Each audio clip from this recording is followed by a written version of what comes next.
वंदे मातरम, वंदे मातरम, सुजलाम सुफलाम मलयज शीतलाम सस्य श्यामलाम मातरम, वंदे मातरम, वंदे मातरम, शुभ्रजयोत्शन पुलकितयामिनीं फुल्लकुसुमितद्रुमदल शोभनीं सुहासिनीं सुमधुरभाषिनीं सुखदां वरदां मातरं, वंदे मातरम, वंदे मातरम। नमस्कार, मैं अनूप कुमार और आपका इस चैनल पर स्वागत है। साथियों, आपने थंबनेल पे देखा है कैसे भारत को 2047 तक गुलाम होने से बचाया जा सकता है।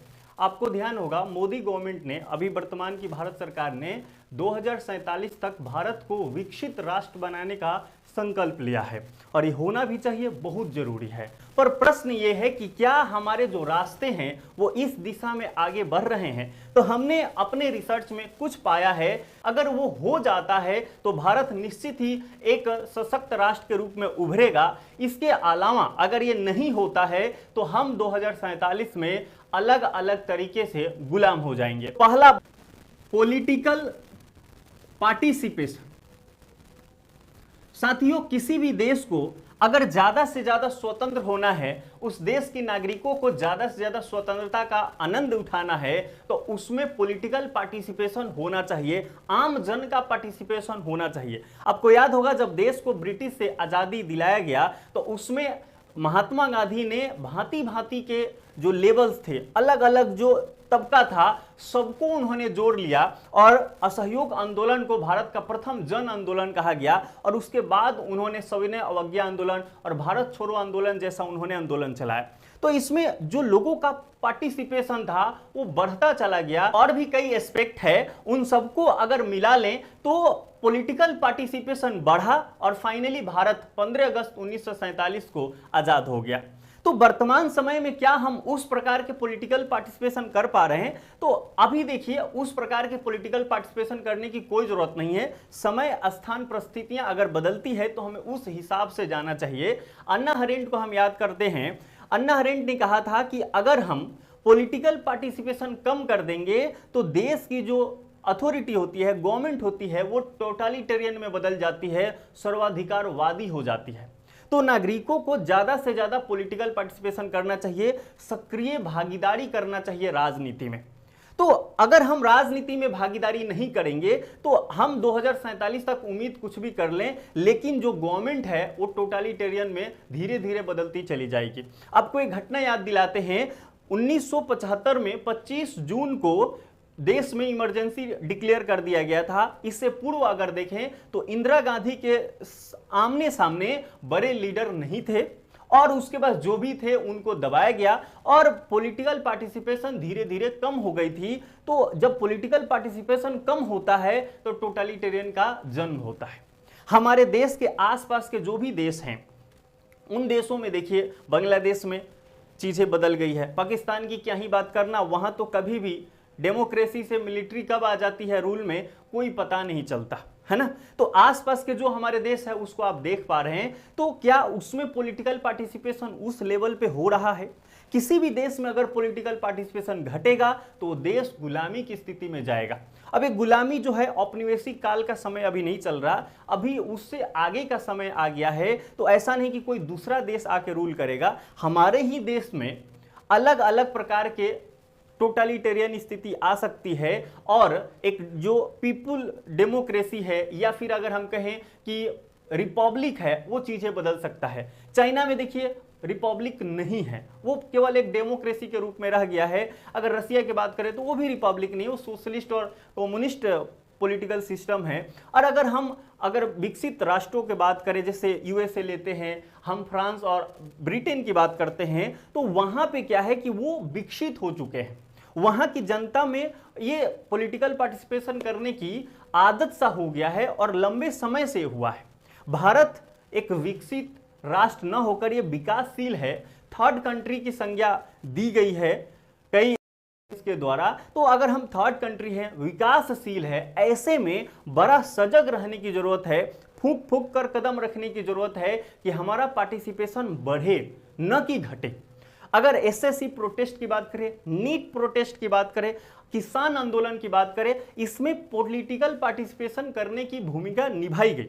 अब हम ये पॉलिटिकल पार्टिसिपेशन इसको नजर में ले रहे हैं, आपका ओपिनियन कुछ और भी हो सकता है, पर अन्ना हरेंट को अगर हम ध्यान रखें तो अलग अलग जो भागीदारी हो सकता है अलग अलग एस्फीयर में, वो हमें बढ़ाते जाना चाहिए और हमें अलग अलग भागीदारी अदा करनी चाहिए।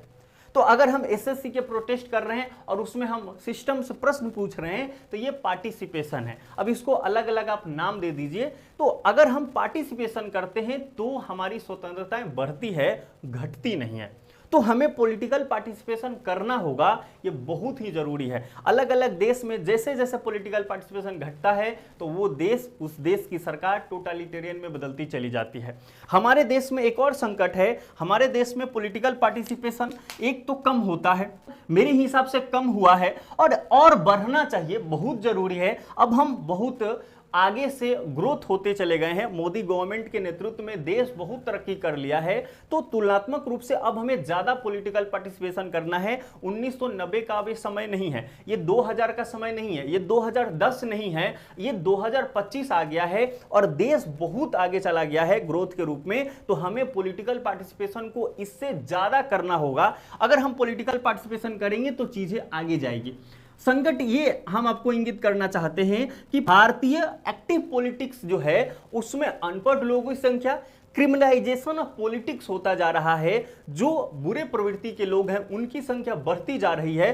कई रिपोर्ट है कि पॉलिटिक्स में अनपढ़ और बुरे लोगों की तादाद बढ़ते जा रहा है, इसमें पढ़े लिखे लोगों की संख्या कम हो रही है, जो साफ सुथरा छवि वाला है उसकी संख्या कम होती गई है। एक बोलचाल की भाषा में प्रयोग किया जाता है कि राजनीति से दूर रहना चाहिए, यह बहुत खतरनाक है। ऐसा घटना, राजनीति से दूर होना, ये बहुत बुरी स्थिति में हमें ला सकता है। हर नागरिक को बढ़ चढ़ के पॉलिटिकल पार्टिसिपेशन करना चाहिए।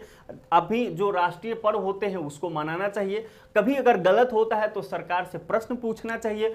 भारतीय संविधान के जो आर्टिकल 19 है वो हमें वाक और अभिव्यक्ति की स्वतंत्रता देता है, तो हमें ये प्रश्न पूछना चाहिए। तो जब हम ये करते हैं तो हमारा पॉलिटिकल पार्टिसिपेशन बढ़ता है, तो इससे देश में आने वाले दिनों में हमें स्वतंत्रताएं बढ़ती जाती है और देश सही ट्रैक पे होता है। तो गवर्नमेंट एक तरीके से काम कर रही है, हमें और जरूरत है पॉलिटिकल पार्टिसिपेशन करने की। गवर्नमेंट कभी कभी अपने कुर्सी बचाने के लिए, अपने आप को सही साबित करने के लिए कई दफा देखा गया है अभी पिछले कुछ वर्षों में कि वो आंदोलन को दबा देते हैं। हमारा निवेदन रहेगा कि जो भी वर्तमान सरकार है और आने वाले भविष्य की सरकार है उसको पॉलिटिकल पार्टिसिपेशन बढ़ाने पे कदम जरूर करना चाहिए। अगर हम इसे सिंपल भाषा में कहें तो हम ये कहना चाहते हैं कि जो एक्टिव पॉलिटिक्स है, इस एक्टिव पॉलिटिक्स में पढ़े लिखे लोगों की संख्या बढ़ाना होगा और जो पीपल्स हैं उनको पॉलिटिकल पार्टिसिपेशन करना चाहिए। यूएसए के लिए ग्रेवियल आमंड और सिडनी बर्बा ने लिखा है स्लीपिंग डॉग्स थियरी, कि जब तक कोई बड़ा घटना नहीं होता, बड़ा घोटाला नहीं होता, तब तक अमेरिका के लोग कुत्ते की तरह सोए रहते हैं और जब ये हो जाता है तो अचानक से जगते हैं। तो हमें ये नहीं करना है। उनकी एक लंबी हिस्ट्री रही है और वो विकसित हो चुके हैं, तो सिस्टम डेवलप हो चुका है। भारत एक डेवलपिंग कंट्री है, हमें कदम को फूंक फूंक के रखना होगा और पॉलिटिकल पार्टिसिपेशन करना होगा, न कि सोना, है ना। तो स्लीपिंग डॉग्स थियरी यूएसए के लिए सही है, वो चल सकता है, पर भारत के लिए खतरनाक हो सकता है। हम जरूर ही अपने पार्टिसिपेशन को बढ़ाते चलें, बड़ा अच्छा रहेगा। दूसरा, हम आपका ध्यान इंगित करना चाहेंगे कि अगर हमें 2047 तक भारत को विकसित बनाना है, गुलामी से बचना है, तो हमें टेक्निकल ग्रोथ पे ध्यान देना होगा। टेक्निकल ग्रोथ पे ध्यान देना होगा। साथियों, आप इस बात को डेली लाइफ में आप फील कर रहे होंगे कि हमारा जो समय अधिकांश कहां जा रहा, मोबाइल पे, इलेक्ट्रॉनिक्स गैजेट्स पे, है ना। बहुत सारे सोशल मीडिया ऐप आ गया है ना। यूट्यूब ले लें, गूगल ले लें, अलग अलग प्रकार के भांति भांति के ऐप्स आ गए हैं जो कि अपने देश के नहीं है ना। और हमारा जो R&D है वो कम हुआ है। हम गाय के गोबर और बाबा के घंटी में पड़े हुए हैं। हमें इससे थोड़ा परे निकलना होगा। ये भी हमारा पुरातन संस्कृति है, तो हमें इस पे भी ध्यान देना होगा। पर वर्तमान जो मांग है साइंटिफिक डेवलपमेंट की, उस पे हमें ध्यान देना होगा। अगर हम R&D पे ज्यादा, वर्तमान सरकार से मेरी और फ्यूचर की सरकार से हमारा गुजारिश रहेगा कि वो R&D पे खर्च करें। चाइना जैसा देश डीप सीक बना रहा है, क्या भारत में वैसे बुद्धिजीवी नहीं है? अगर R&D पे हम खर्च नहीं करेंगे, एजुकेशन को महत्व नहीं देंगे, तो चीजें खतरनाक हो सकती है। गवर्नमेंट्स गेमिंग एप्स को अगर प्रमोट करेगी तो फिर कैसे चलेगा? हमें ऐसे चीजों से बचना होगा और R&D पे खर्च करके, स्टूडेंटों पे खर्च करके हमें देश में टेक्निकल जो ग्रोथ है उसको लाना जरूरी है। हमें यूट्यूब जैसा कोई नया सिस्टम भारत में क्रिएट करने की जरूरत है। अभी AI आ गया है, जेमिनी आ गया है, डीप सीक आ गया है, ये जो आ रहे हैं, तो हम क्या इसमें नहीं घुसते चले जा रहे हैं? इनके गिरफ्त में नहीं होते जा रहे हैं? आज हमारे पास अगर हम कुछ भी सर्च मारते हैं तो हम किसी दूसरे पर निर्भर हैं। एक ऐप हमारे देश से कितना टर्नओवर लेके चला जा रहा है, हर महीने उनकी कमाई हो रही है भारतीयों से। तो क्या हम इतनी क्षमता नहीं रखते कि एक बढ़िया ऐप डेवलप कर पाए, हम इस फील्ड में आगे काम करें? अगर R&D पे खर्च करती है गवर्नमेंट तो इससे देश को फायदा होगा और हमारी जो आत्मनिर्भरता होगी, भारतीय निर्मित जो तकनीक होगा उस पे अगर निर्भरता बढ़ती है तो ये बहुत ही सुखद होगा और इससे हम आगे जाएंगे। कई दफा हमने देखा है कि नेहरू जी को कई रूपों में गलत ठहराया जाता है, पर निश्चित ही उन्होंने IIT वगैरह को शिलान्यास किया तो बहुत ही हमारे देश के लिए फायदामंद रहा है। ऐसा नहीं कि मोदी गवर्नमेंट ने कुछ नहीं किया, इन्होंने भी बहुत किया है। पर तुलनात्मक रूप से देखें, जिस समय हमारे पास खाने के लिए नहीं था उस समय वो इंसान ने इतना किया, तो आज तो भरपेट हम खा चुके हैं, तो अब हमें करने की जरूरत है। आपको सरप्लस थियरी अगर ध्यान में आए तो आप उस चीज को याद कीजिए। जब भी सरप्लस आता है, सरप्लस थियरी ये कहता है कि जब हमें अधिक होता है तो हम साइकोलॉजी के फील्ड में, रिसर्च के फील्ड में, इनोवेशन के फील्ड में आगे बढ़ते हैं। तो भूखे पेट अगर इतना किया जा सकता तो आज भारत अगर विश्व के चौथे अर्थव्यवस्था है तो आज निश्चित ही उससे ज्यादा किया जा सकता है। तो अगर हम ये करें तो बड़ा अच्छा रहेगा। तो R&D पे खर्च करने की जरूरत है, टेक्निकल ग्रोथ लाने की जरूरत है। और ये जो मल्टीनेशनल कंपनियां हैं, जो नॉन स्टेट एक्टर है, वो अलग भूमिका निभा रहे हैं। मल्टीनेशनल कंपनी जो MNCs है, वो एक देश से दूसरे देश में अलग अलग देशों की अर्थव्यवस्था से उनकी अर्थव्यवस्था ज्यादा हो रही है। तो ये जो हो रहा है, इससे जो प्रभाव आ रहा है, तो निश्चित ही जो स्टेट एक्टर हैं उनको प्रभावित होना होगा और सरकार कभी कभी उनके प्रभाव में आ सकती है। तो ऐसे में जब अगर हम अपने देश में अगर ऐसा टेक्निकल ग्रोथ नहीं कर पाएंगे तो धीरे धीरे क्या होगा कि जो विदेशी कंपनियां हैं वो हमें गुलाम बना लेगी। सारा डेटा उनके पास रहेगा तो जैसे मन वैसे करेगी। तो ये बहुत ही गलत हो सकता है। तो हमारा आने वाले सरकार और वर्तमान सरकार से ये गुजारिश रहेगा कि टेक्निकल ग्रोथ पे ज्यादा से ज्यादा ध्यान दिया जाए। और नागरिकों से मेरा गुजारिश रहेगा कि पॉलिटिकल पार्टिसिपेशन करने की जरूरत है। और देश के पढ़े लिखे नौजवान और बुद्धिजीवी से मेरा निवेदन रहेगा कि आप पॉलिटिकल पार्टिसिपेशन में भागीदारी कीजिए, जरूरत पड़े तो एक्टिव पॉलिटिकल पार्टिसिपेशन कीजिए। It is very very important for our India. साथियों, यदि आपके पास इसके अलावा पॉइंट्स है तो मेरे ज्ञान को बढ़ाइएगा, कमेंट बॉक्स में कमेंट्स कीजिएगा। आप जहां भी हैं हमारे साथ गाइए, जन गण मन अधिनायक जय हे भारत भाग्य विधाता, पंजाब सिंध गुजरात मराठा द्रविड़ उत्कल बंगा, बिंद हिमाचल यमुना गंगा उच्छल जलधि तरंगा, तब शुभ नामे जागे तब शुभ आशीष मांगे, गाहे तब जय गाथा जन गण मंगलदायक जय हे भारत भाग्य विधाता, जय हे जय हे जय हे जय जय जय जय हे। जय हिंद, जय भारत।